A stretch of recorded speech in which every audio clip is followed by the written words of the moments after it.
6, 7, 8, 1 and 2 and 3, 4, 5, 6, 7 and 8, 1, 2, 3, 4, 5 and 6, 7, 8. Slow. We have on the 7-8 connection, we make a little bit of power in the frame, and then the girls react with the power and with the connection. 7, 8, and 1, and 2, and 3. On the 3 and not on the leg, I'm still on the right leg, guys. The girl is there, and make a block turning the body to the right. Why? Because I have the right leg forward.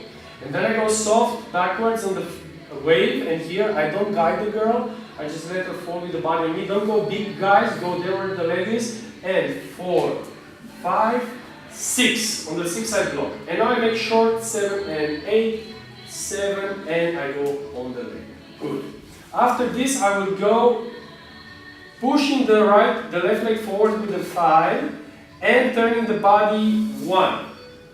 And then I drop on the leg 2 and make connection on the other leg and push 3 in a break and I drop 4. And now I go syncopation, forward, side, close, and keep the leg like this, go in the break to the side, and then I can relax, make a wave or whatever. Okay, we dance.